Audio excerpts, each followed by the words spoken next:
When the time 7:54, typically you consider the Crisis Center hotline, right? But in a world of text and instant messaging, the service is now reaching out to young people with a new form of teen speak. Jason Viana is Teen Link Program Coordinator for the Crisis Center. He joins us here in the studio today. Thanks a lot for being with us. Thanks for having me. This is a very interesting topic. When you first told me about this, I was like, wow. You're basically going online with your counseling.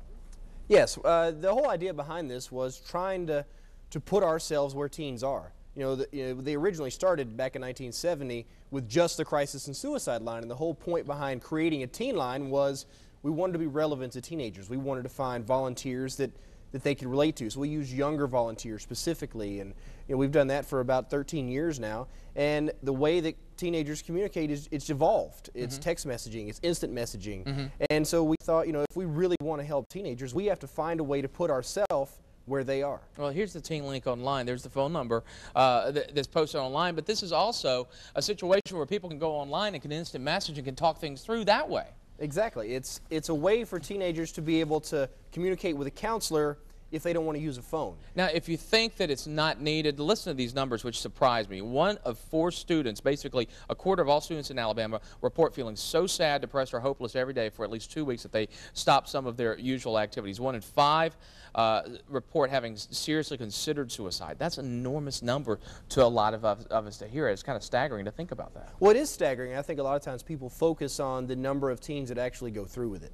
They focus on that, that suicide is the 3rd leading cause of death for teenagers, but the fact is a lot of kids think about it. And those numbers you read are from a self-report survey that the Centers for Disease Control does every 2 years. Wow. Those are from the kids. And to think that 1 out of 5 kids has seriously considered suicide, that's scary. Okay, let's go through really quick and put some things in that you can immediately talk about. The signs to look for, talking about it. If a teen's talking about it, because you say the biggest myth out there is if somebody talks about it, they're not thinking about going through with it, right? Yeah, that's by far the biggest myth. People think that, oh, if someone's talking about it, they just want attention. Okay, I'm just going to run through these in the time we have. The other signs that you say look for is hopelessness, giving away prized possessions, withdrawal from normal activities, and obsession with death. That's one of those obvious signs out there. Let's put up what you can do about it that the Crisis Center offers. Don't be afraid to ask. Don't promise confidentiality.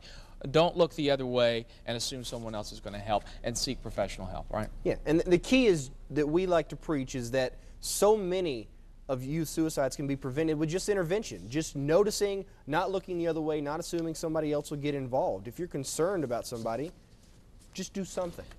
If you want to learn more about the Teen Link website as well, you can go to myfoxal.com and look for it. You'll get the link there as well. So we set up the information. You can watch this interview one more time too. Jason, thanks a lot for being with us today. Thanks for having me, Rick. Okay, now let's check in with Fred. A month after U.S.